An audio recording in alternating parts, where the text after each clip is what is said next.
Gomez Studio Family présente enseignement biblique.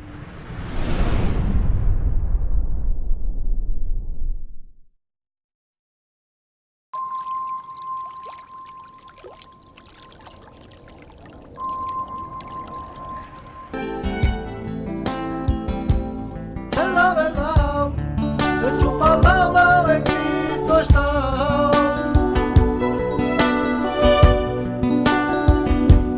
Es la verdad, que Jesús en la puerta está.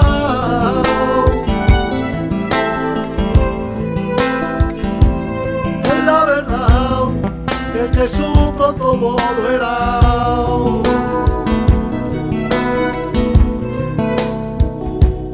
Es la verdad que Jesucristo pronto volverá.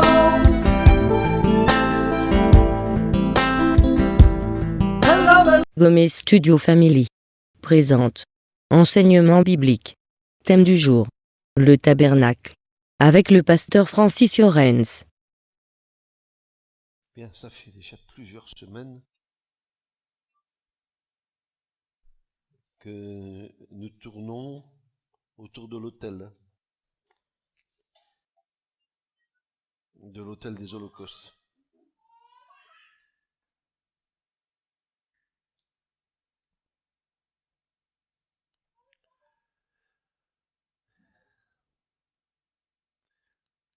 Et j'ai le sentiment que on pourrait passer encore des semaines et des semaines à contempler cette œuvre-là sans en avoir découvert tous les aspects. Il me semble que je disais la dernière fois que l'œuvre de la croix est une œuvre qui est marquée pour l'éternité et dans l'éternité, et que quand nous serons au ciel, même aujourd'hui, alors que nous connaissons qu'en partie, quand nous serons au ciel, nous comprendrons quelle a été l'œuvre de la croix pour la terre et pour l'univers. Donc, je suis certainement pas suffisant pour vous parler de cette chose. Le Seigneur m'en a donné une certaine connaissance, mais ma connaissance est limitée. Je n'aurai pas la prétention de vous dire, en terminant l'enseignement de l'autel, que je vous ai ou transmis ou tout dit. Certainement pas. Il y a tellement d'éléments qui viennent se rattacher à l'autel, donc à la croix, que on n'a pas fini d'explorer tous ces chemins-là.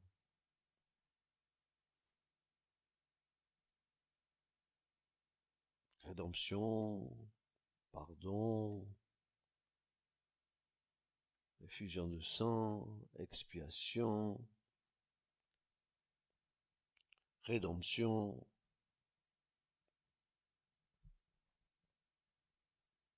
et tout ce qui s'y rattache. Seulement, on ne peut pas non plus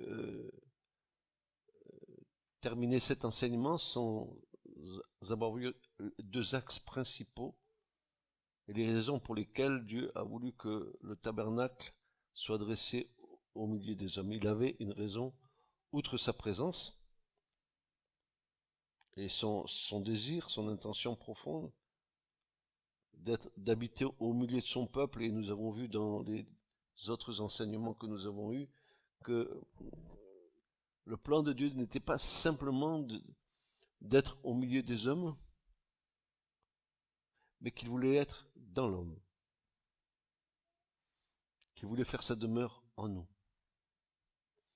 C'est une des déclarations de Jésus dans Jean 14, quand il dira « Mon Père vous enverra le Saint-Esprit en mon nom, et le Saint-Esprit demeurera sur vous et sera en vous. » Ce qui fera dire à Paul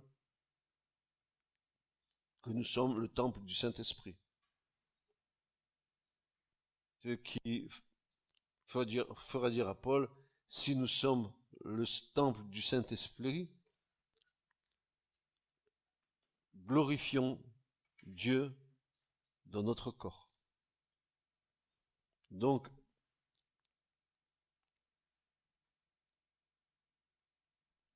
l'Esprit de Dieu est l'élément que Dieu nous a donné pour que nous comprenions l'œuvre de Christ. Et comme je vous disais tout à l'heure, nous connaissons en partie, nous prophétisons en partie, nous n'avons pas toute la connaissance, mais ce que le Seigneur veut nous donner est suffisant pour que Christ grandisse dans nos cœurs. Et si c'est suffisant pour nous, suffisant pour l'Église, c'est suffisant pour tous ceux et tous celles qui s'approchent de Christ, d'avoir une notion du Seigneur, une notion de sa divinité, une notion de sa majesté, une notion aussi de son humanité, puisqu'il a été fait chair, et il est venu habiter au milieu de nous. Donc, l'enseignement de l'autel des holocaustes, l'enseignement de la croix, est un enseignement que nous devrions, un peu comme Marie, repasser ces choses dans notre cœur, parce que nous avons besoin de maturer. Nous recevons des choses de Dieu, nous recevons sa parole, nous l'incorporons dans nos pensées, elle va descendre dans nos cœurs, et ensuite ces pensées-là ont besoin de revenir à notre esprit pour que nous fassions le point de ce que nous avons reçu. Et c'est toujours comme ça, on doit peser sa position en Christ en ayant dans nos cœurs le volume d'informations que le Saint-Esprit a bien voulu déposer en nous. C'est ça en nous qui va faire grandir le Seigneur dans nos vies. C'est la pensée du Saint-Esprit qui va venir travailler nos cœurs et nos esprits, qui va donner une dimension plus grande, plus grande. Paul dira, jusqu'à l'accroissement de toute la plénitude du corps, jusqu'à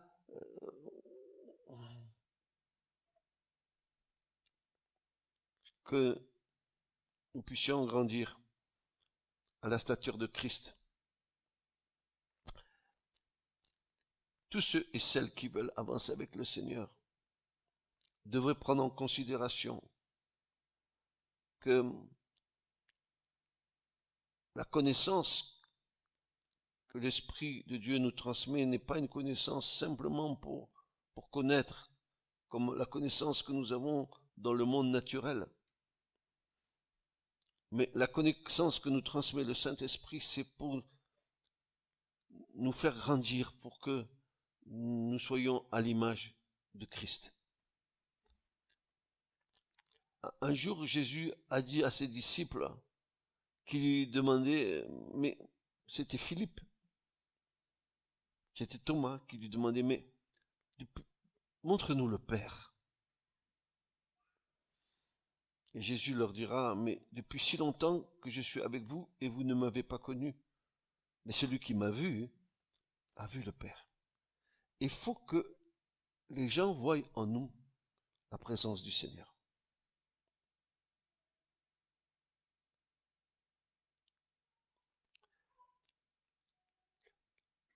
On ne se distingue pas d'être un chrétien par rapport au monde parce que nous parlons des choses concernant la foi ou la religion. Les gens seront touchés parce qu'ils verront en nous la présence du Seigneur. Ils sauront qu'il y a quelque chose de différent. Le monde est capable d'avoir du discernement, comme nous avons du discernement. Ils seront capables de dire, mais il y a quelque chose là qui est différent. Le regard est différent, Les paroles sont différentes. Ce que cet homme ou cette femme transmet, c'est différent.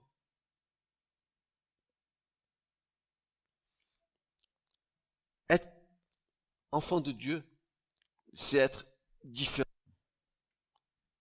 des autres.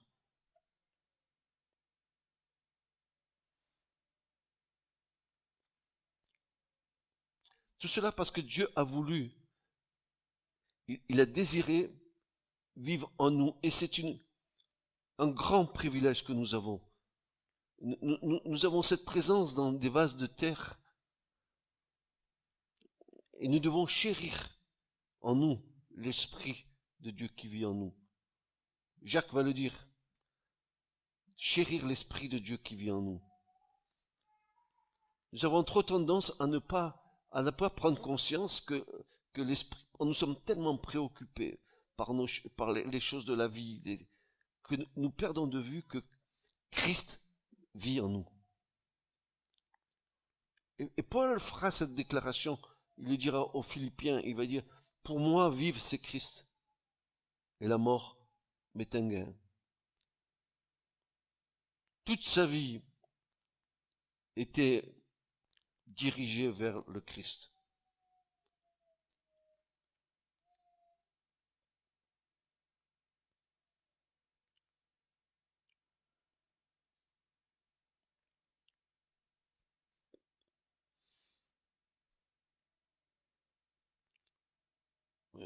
À un moment donné, dans notre marche avec le Seigneur, dans la progression que le Seigneur nous accorde, immanquablement, je le dis, immanquablement, nous allons, dans cet état d'esprit, de chérir cette présence qui est en nous. Le Seigneur grandit tellement dans nos cœurs que on est tellement impacté par cette présence. Et ça, c'est l'œuvre de la croix qu'il a accomplie pour nous. La croix. Le rendez-vous de l'univers. Il n'y a pas que les hommes qui ont été convoqués à Golgotha. Il y a le monde spirituel qui était là aussi. Tout le monde était convoqué. Dieu a adressé une sainte convocation, et ne croyez pas que la mort de Jésus à la croix, c'était une sainte convocation de Dieu pour l'univers.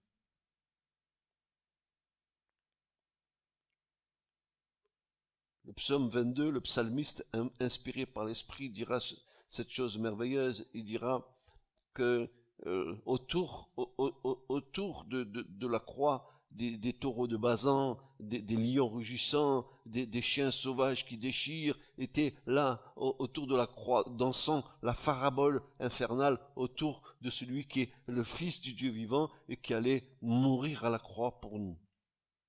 Et ils pensaient avoir la victoire. Ils pensaient d'avoir fait taire définitivement celui auquel ils étaient assujettis. Parce que quand vous regardez le ministère du Christ, quand vous voyez comment Christ assujettissait toutes choses, si bien que quand les hommes animés de démons voyaient arriver Jésus, les démons se manifestaient en lui disant, mais ce n'est pas encore le temps, ne nous envoie pas là où nous devons aller. Tu es le Saint, tu es le Fils du Dieu vivant. Si les hommes ne reconnaissent pas le Christ comme étant le Fils de Dieu sur cette terre, dans le monde spirituel, tous les démons de la création, ils savent qui est Jésus et quelle est leur fin.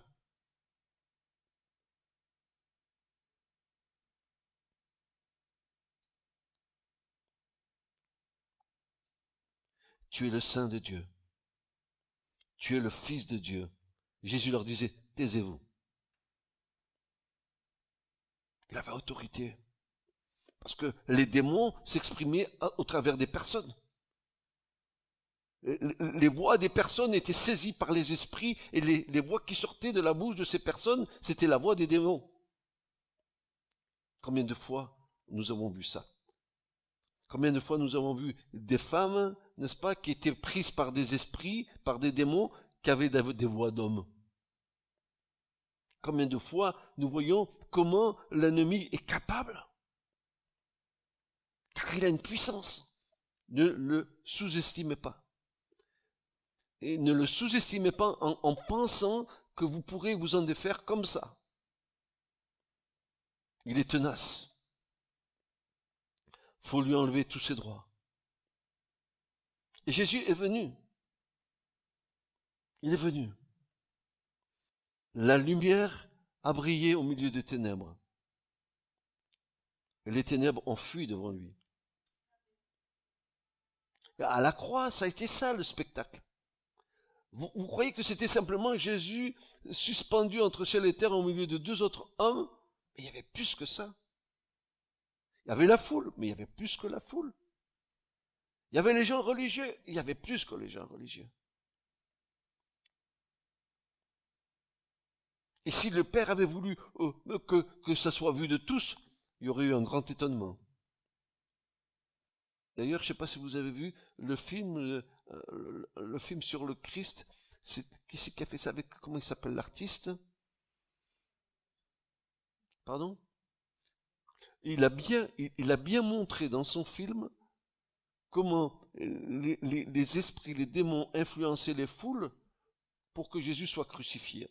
Ça m'a vraiment plu, la manière dont cet homme a abordé ce tableau-là de l'écriture. Quand Jésus montait avec la croix, n'est-ce pas, il était chargé, et que crucifie-le, crucifie-le. Mais attendez, c'est pas simplement les clous, n'est-ce pas? Mais c'est les crachats, c'est les insultes. C'est la risée des gens. Il aurait pu dire un mot, c'était fini, un mot. Il n'a pas ouvert la bouche. Tout ça pour vous dire que la croix, telle que nous l'avons abordée par le moyen du tabernacle, l'autel des holocaustes qui préfigure la croix, je voulais simplement, en faisant cette introduction qui n'était pas du tout préparée dans ce que je voulais vous enseigner ce soir, c'était pour vous dire ce que nous savons de la croix est suffisant pour nous, pour aller jusqu'au bout de notre chemin. Mais il reste plein de choses à découvrir.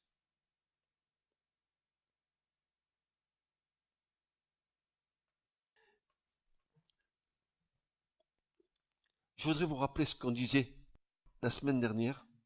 C'est tellement important, c'est tellement important. Je voudrais qu'on était le point de départ de l'existence et de la construction du tabernacle au milieu des hommes. Outre la présence de Dieu, c'était le don de la loi et l'alliance avec le peuple. Sinon, le tabernacle ni l'autel n'a aucun lieu d'exister. Ça sert à rien.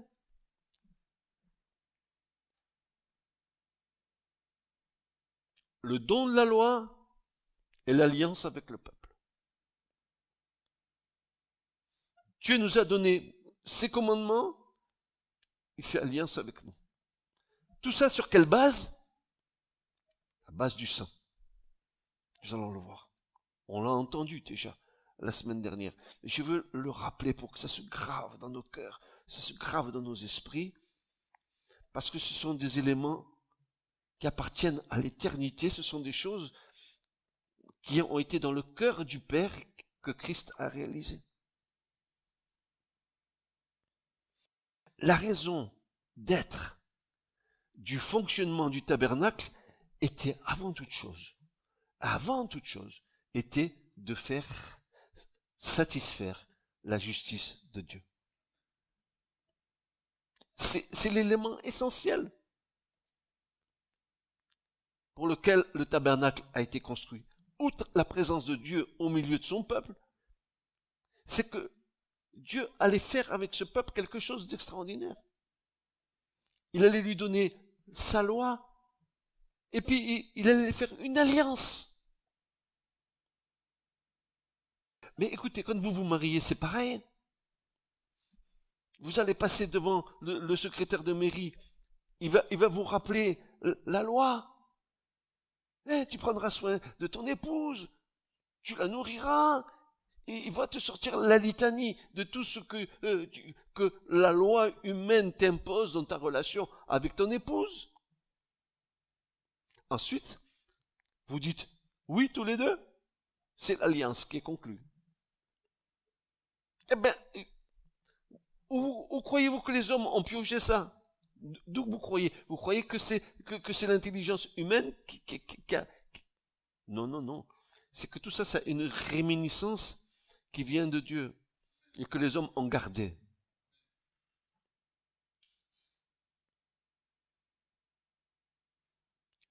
Les 10 paroles qui ont été données au peuple sur le mont Sinaï, je vous rappelle que les 10 paroles, c'est les 10 paroles qui sont sorties de la bouche de Dieu.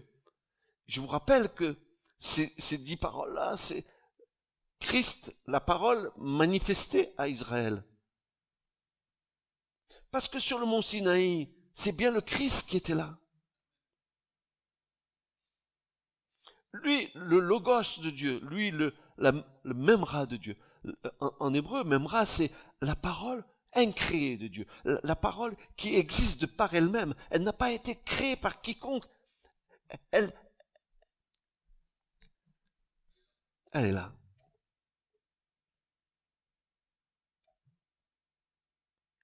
Les 10 paroles ayant été données au peuple, un élément d'une importance capitale devait sceller ces 10 paroles ou 10 commandements. Il fallait sceller cette loi. Par quoi? Par le sang. Écoutez bien, la vie est dans le sang. Et lorsque la loi reçoit le sang, la loi devient vie. Ah, ça me plaît. Ça me plaît. Paul dira, la lettre, elle tue, mais l'esprit vivifie. Il faut la vie. Et quand Christ a donné les 10 commandements à Israël, il avait déjà en vue l'aspersion de son sang sur cette loi. Il allait la sceller lui-même à Golgotha. Et même si pour l'instant c'était le sang des animaux qui était là, qui était comme préfiguration du grand sacrifice de Christ, déjà, sur le Sinaï, Christ, il avait en vue que ces commandements-là, ces 10 paroles qu'il donnait, seraient scellés par son propre sang.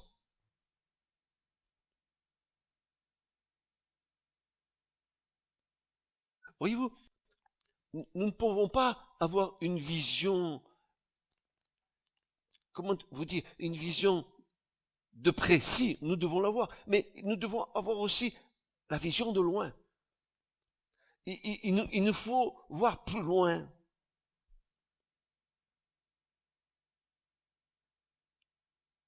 La loi de Dieu, écoutez bien, la loi de Dieu est le reflet de la sainteté de Dieu.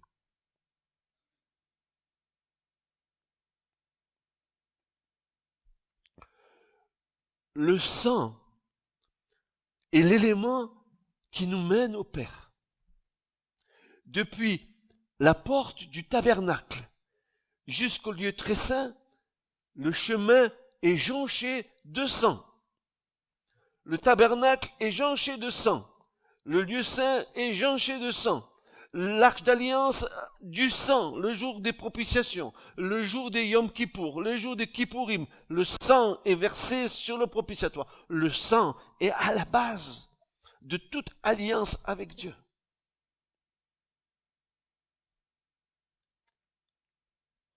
Depuis la porte du tabernacle jusqu'au lieu très saint, le chemin est jonché de sang. Et l'auteur de l'épître aux Hébreux va se saisir de cela. Il va nous donner, oh, béni soit cet homme. Il va nous donner cette compréhension en nous disant, c'est ce sang qui nous ouvre une pleine liberté pour avoir accès dans les lieux saints. Tu ne peux pas rentrer dans le lieu saint ni dans le lieu très saint si tu n'es pas sous la couverture du sang de Jésus. Tu ne peux pas te présenter devant la présence de Dieu sans l'aspersion du sang de Jésus sur ta vie. C'est un des témoignages que Dieu demande que tu aies dans ta vie. Pas seulement le témoignage du sang, pas seulement le témoignage de l'eau, mais aussi le témoignage de l'esprit.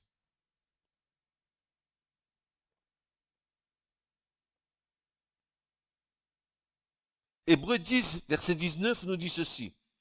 Ayant donc, frères, une pleine liberté pour entrer dans les lieux saints par le sang de Jésus. Par le sang de Jésus. Soulignez ce verset, il est d'une importance capitale. Tu ne peux pas prétendre, n'est-ce pas, avoir une communion avec Christ si cette communion, elle n'est pas basée sur l'aspersion du sang sur ta vie. Impossible que ce soit autrement. Impossible.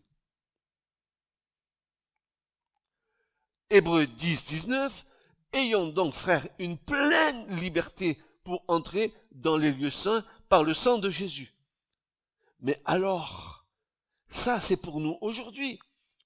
Mais qu'est-ce que Dieu a fait pour asperger la loi de sang? Nous allons le retrouver dans Exode 24, versets 6 à 8. Exode 24, versets 6 à 8. Béni sois-tu, Seigneur, ton œuvre est parfaite. Béni sois-tu, mon roi. Qui est comme toi?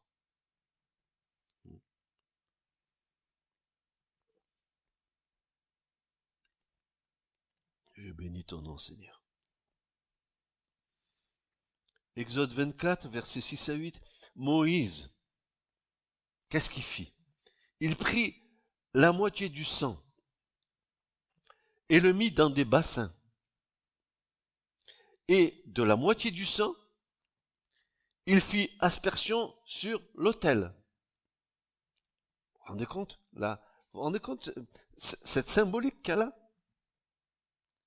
Il est en train de nous dire qu'il y aurait de l'aspersion, qu'il y aurait dans un futur une aspersion de sang sur un autel et que cet autel serait la croix. Là où il y a le sacrifice, là où il y a Jésus suspendu entre ciel et terre, que l'oblation du sang serait là. Mais c'est prophétique. Moïse, il est en train de poser des actes prophétiques. Tellement puissants. Il prit, verset 7, le livre de l'Alliance. Et pour que tu comprennes bien ce soir, que le livre de l'Alliance, il va l'asperger de sang, mais après avoir été lu. Il faut que tu entendes d'abord.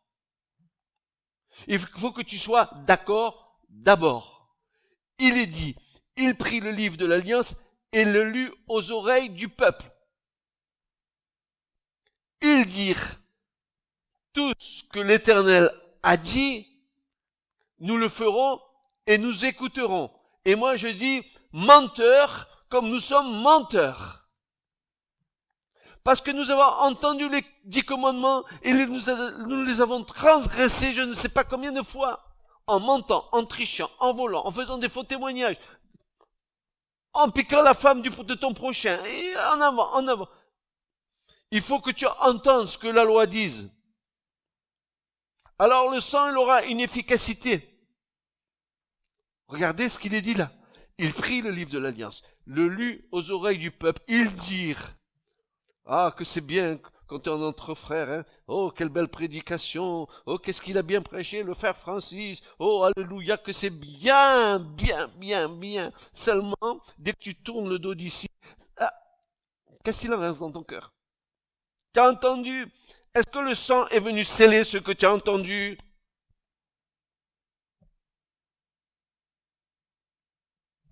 Ah, Seigneur.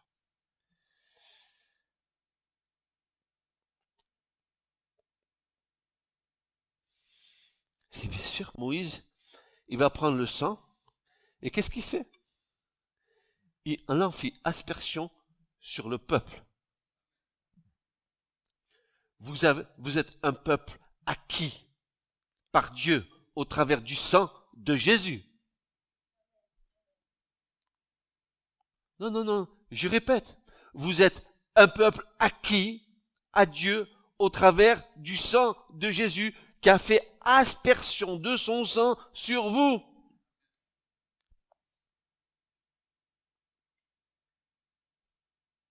Voici le sang de l'alliance que l'Éternel a faite avec vous selon toutes ses paroles. Donc, il était donc nécessaire que ce sang soit à la base du sceau du don de la loi qui se trouvait dans l'arche de l'alliance. Et que l'alliance elle-même soit scellée par ce même sang. Frères et sœurs, comment croyez-vous que l'étape de la loi puisse être dans l'arche d'alliance sans avoir été scellée par le sang? Impossible. Il fallait que l'alliance et l'étape de la loi soient scellées dans le sang. Il fallait que quand le souverain sacrificateur rentrait une fois dans l'an, les jours du Yom Kippour, le jour des expiations, le jour du grand pardon, et qu'il venait avec le sang du sacrifice pour le péché du peuple, et qu'il rentrait dans le lieu très saint, et qu'il s'approchait, n'est-ce pas, avec une crainte sur lui, pensant qu'il allait mourir, parce qu'on s'approche pas de Dieu sans crainte, frères et sœurs. On s'approche, il est venu. Alors, il avait une robe extraordinaire, avec des clochettes au bout de la robe, et tout le peuple était autour du tabernacle, écoutant les déplacements du souverain sacrificateur dans le lieu très saint, pourvu que les cloches continuent de sonner, et qu'il puisse offrir le sacrifice pour nos péchés.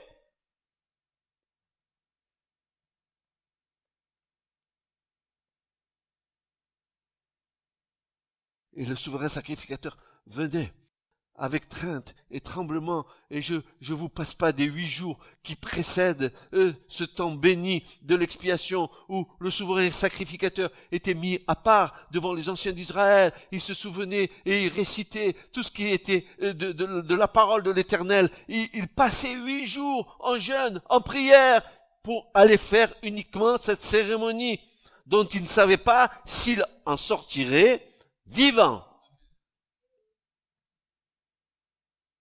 Et nous, on craint rien. Jésus, tu es mon pote, tu es mon copain, c'est bon. Tu peux me bénir, va. Tu comprends bien que c'est chouette, toi.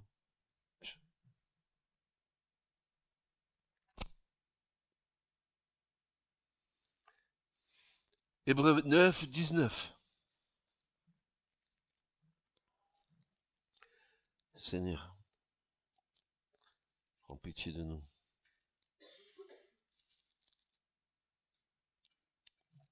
Hébreux 9, 19.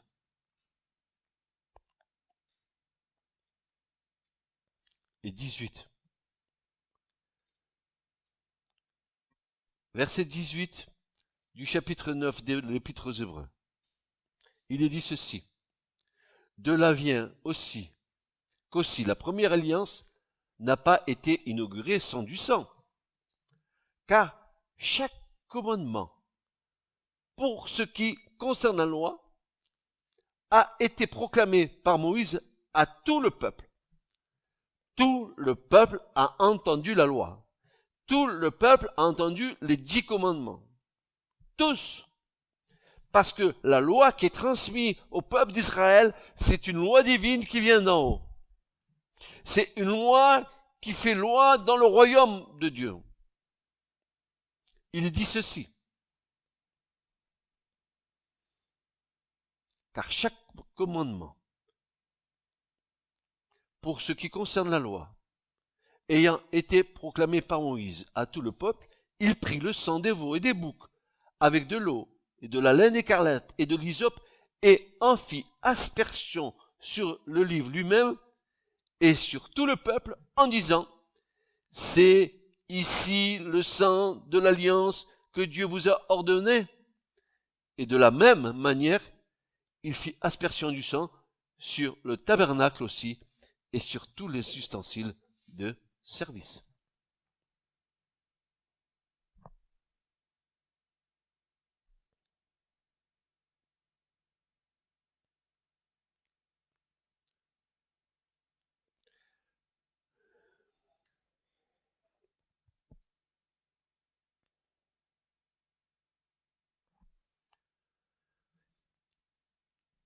La loi est donc nécessaire pour le fonctionnement du parvis. Elle est typifiée par les 5 colonnes qui séparent le parvis des lieux saints. Les 5 colonnes qui séparent le parvis du lieu saint, c'est la loi qui est représentée au travers des 5 livres de la loi, au travers de la Torah, Genèse, Exode, Lévitique, Nombre, Deutéronome. Ce sont les 5 livres de la loi, les 5 piliers. Le parvis, c'est le lieu où la justice de Dieu s'exerce. Tu imagines bien que si tu veux avoir la vie de l'esprit en toi, si tu veux vivre par l'esprit, si tu veux être enseigné par l'esprit, il te faut, pour naître de nouveau, passer d'abord par la justice de Dieu.